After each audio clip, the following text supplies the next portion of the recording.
Good morning, Mizzou fans. Gabe DeArmond here, PM in the AM for Friday, August 29th, the day after Mizzou beats Central Arkansas by a final score of 61-6 in the 2025 season opener. What we are going to do here on the morning after games, sometimes it'll be Monday morning after a Saturday game. This is obviously a Friday morning, but we'll just kind of take a final look back at the previous game before we move forward to next week. Again, Missouri, a 61-6 winner in the opener, 1-0 on the season, 8 days now until they face Kansas.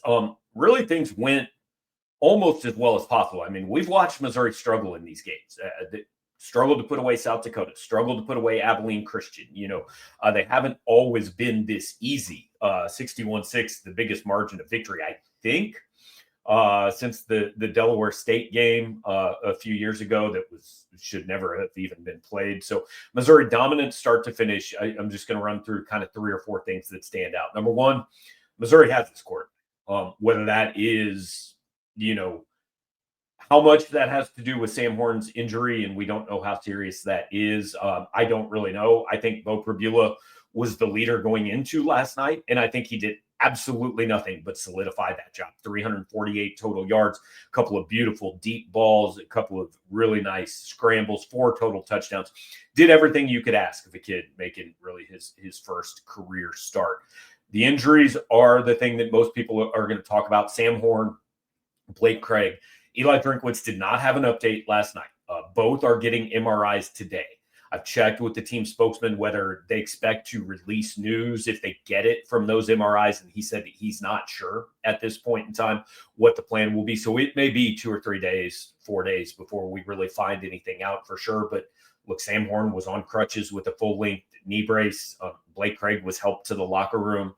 Eli Drinkwitz did not sound super optimistic. He wasn't going to rule anything out, and he wasn't going to say anything definitive, but just reading the room last night, it didn't seem great. If these are long-term injuries, as weird as it is to say, the Blake Craig injury is probably more impactful than the Sam Horn one, because we saw last night, Missouri has a quarterback.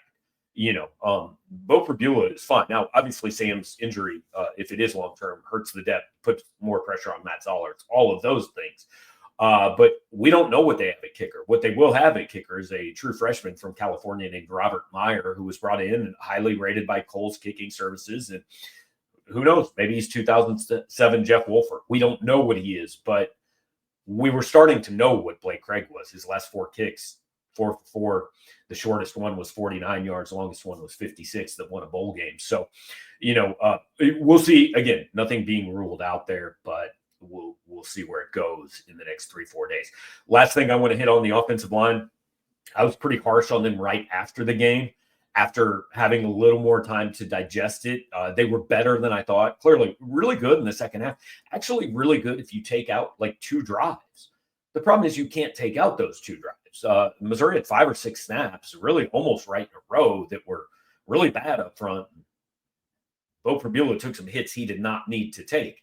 And the worry is this is Central Arkansas. If that happens 5 or 6 times against them, what happens against South Carolina, Alabama? Some of these teams, they're all clearly a lot better than Central Arkansas is. Again, not writing off the line. Game 1, new guys playing new spots, all that. You expect improvement. But there does need to be improvement. That's the one spot that I look at from last night's game and say it has to be better in the next 10, 11 weeks than it was last night. Everything else, I think, went about as well as you could hope for week 1. So it's just kind of my general thoughts on the opener. Again, now 8 more days off. Missouri will welcome Kansas to town on Saturday, September 6th. That's a 2:30 game. I believe it's on ESPN2. We will have all kinds of coverage of that one leading up to that one next week. Tons of stuff on the channel. We had a live show. We had 800 people on after the game last night. If you have not yet caught that, that's on YouTube. You can also subscribe to the podcast versions on Apple Podcasts or on Spotify. All of our post-game interviews from last night are up. Tons of stuff over at the site. And guys, can't thank everybody enough. The last 2 days have been like, God bless football coming back. Unbelievable for business. We've got so many new people having joined over at powermizzou.com. 75% off your first year of a VIP membership. That's literally $25 to follow all the way up till the 2026 season opener, basketball season, Olympic sports, all that. Going to have some changes coming up at powermizzou.com that I think will be exciting. And so check that out. Come join us over there. Appreciate you hanging out here, and plan not to be back until Monday morning, but you never know, right? Things can happen. Maybe we get some Sam Horn or some Blake Craig news. So if need be, I will hop back on here before then. But otherwise, we'll talk to you on Monday.